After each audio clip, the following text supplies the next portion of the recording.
It's time for our daily dose of coping. We have Chichi Kachiyama back at the correspondence desk, eating a face that says, "It wasn't supposed to be my face. You're supposed to eat the faces over there." So many stories to get to. Let's go ahead and jump right in.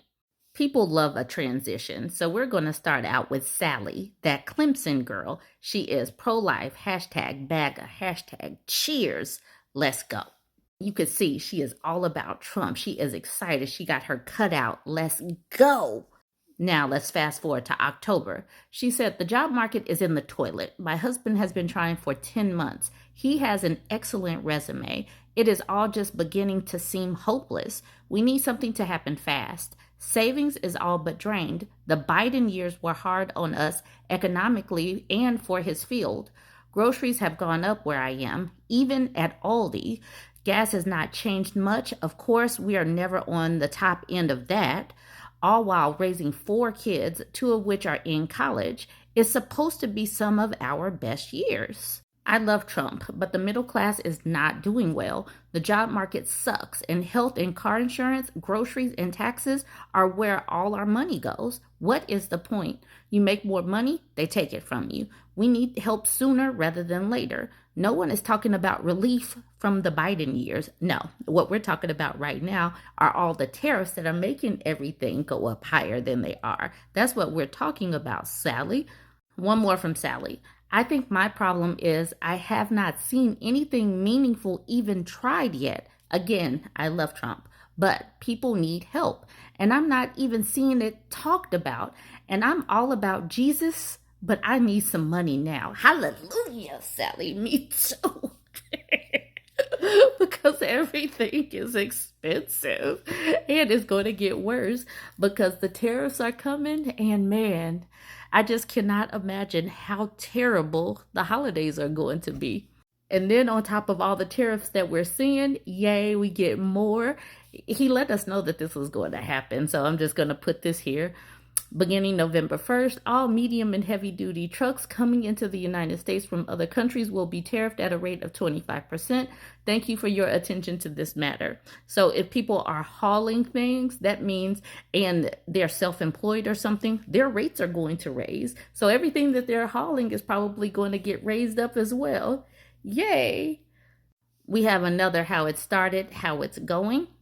Back in November, this woman named Denise right here says, "I will be more grateful next year when I can afford to buy food and gifts." And then Wendy responds to that saying, "I have a lot of followers that are hurting financially. It breaks my heart when I hear they can't afford a Christmas dinner or afford to buy a full slab of meat to have to cut up to save money over time because they can't afford to make the initial investment." So that's November 15th. And Mary underneath here says, "Many are suffering greatly, but since Trump got elected, I see more people with real hope now." So that's November 15th as well. Now, November 23rd, she says, "Thank goodness Trump won. Can we all imagine had he not won, we would not be having these discussions? As a matter of fact, we probably would not have X. Today, let's celebrate that we have our country back, and soon we will get rid of the deep state." So that's how it started. All right, now we have Wendy again saying, "Dear Don, you did this to us and we can all see it. You are too late to fire Powell, and you destroyed the housing market and killed off small business because you didn't have the balls to fire Powell, which we can see was all just part of the globalist," and then it ends, probably globalist agenda. But she is ladling all of the issues onto Powell instead of ladling all of this on Donald Trump and Doge firing folks, because this is the jobs report. I said the jobs report for September and October, those were going to be the worst because so many people had severance packages through September. So all the things that we're seeing right now and that we will see in October, if they actually release the numbers, are going to be abysmal because Doge fired so many people in the spring. They fired a bunch of people. They just had severance packages. So this upcoming fall and how the holiday seasons are going to be abysmal. Mary says, we are in an economic swirl to hell. My own family are looking for jobs and can't get hired. Instead, Trump is busy renaming the Department of Defense. We can't afford food, rent, mortgages. The people he sits at the White House dinner table should be in prison. They're building the ballroom. He's out playing golf. He's going to have an MMA fight, a UFC fight or something. He's doing really important stuff, but people can't afford their rent. And people are too busy blaming other folks versus blaming these tariffs, blaming this stupid trade war and all of this. There are so many things that he is doing that is bass backwards. And it's just making things go worse and worse and worse. I am not laughing because this is funny. This is not funny at all. The job market is abysmal and it's going to get worse, unfortunately. That is not funny at all. This one's titled, Trump supporter, former GOP state senator Eric Brakey, detained by Border Patrol. How it started, how it's going. This is a different person. This is Rube. Rube is giving us a how it started, how it's going. Eric up here at the top says, if Trump wins New Hampshire by a single vote today, you will be glad I moved and declared my primary residence in New Hampshire. So that's how it started. How it's going, this was yesterday, Eric says. I was detained by Border Patrol and Customs for 90 minutes coming back from a Royal Caribbean cruise in Florida. After they rifled through all my belongings, read my personal journal, and confiscated my phone and computer, I had to explain to them that Free State NH is a nonviolent, peaceful libertarian movement that builds community, culture, and political change. We were invited to New Hampshire in the early 2000s by the governor of the state. We reject violence as a path to creating change. In detail, I had to explain the nature of Defend the Guard movement and assure them that I was not part of a violent extremist group seeking to raise a militia for insurrection against the government. At one point during my detention, I asked for clarification on what rights I had here as a United States citizen, and I was told that they did not need a warrant for anything in my possession, including all my electronic devices. They eventually let me go. Truth be told, I am shaken up and in shock right now. Now, this is a white dude in New Hampshire that was only held for 90 minutes. Other people that are more brown than him are getting detained. They are getting put in the back of vans. They are getting their homes ransacked.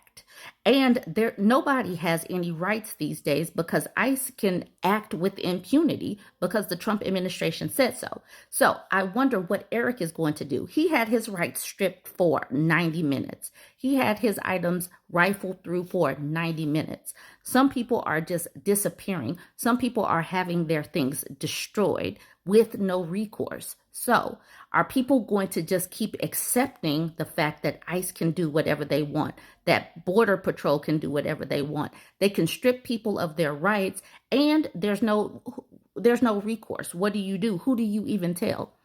This one's titled, Trump lover on SSI found out that Drain the Swamp meant his bank account. All right, let's look at what Salvatore Palma is saying to Donald Trump. He says, I love Trump for everything he's doing, but Trump, please understand those overpayments for low-income people are going to kill them. This is an emergency. My friend, I don't think you understand that people on SSI, both, and SSI don't make over $967. Okay, if you cut that in half, that's 50%. Okay, their rent, food, and everything is gone. Understand, people are going to die.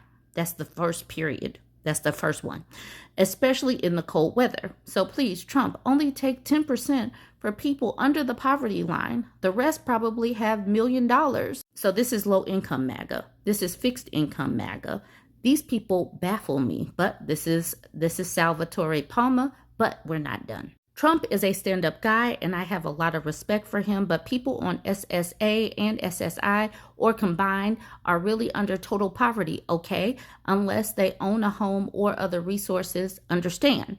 To push 100% of their survival check off and then to 50% for disabled old people is very evil and greedy because, first of all, the 10% is the cap to survive on after rent, etc. Now, if you're homeless, you pay nothing, you keep your $967, okay? Look, Trump, people need that income. He's talking to Trump. Sal is talking to Trump like he cares about poor people, like he cares about Medicaid MAGA, like he cares about these people. He does not. I think that they honestly want to let people expire because then they don't have to worry about paying out anything. Y'all chime in and let me know what you think. Yay! The number of jobs created in August has been revised from 54,000 to negative 3,000. Let's go! Google searches for help with my mortgage has reached levels unseen since the Great Recession. Let's go! The top 10% hold 67% of all wealth in the United States. The bottom 50 hold 2%. Let's go! Google searches for bankruptcy lawyer are the highest levels they have ever been. Let's go! Grocery prices have reached record highs in 2025. Let's go!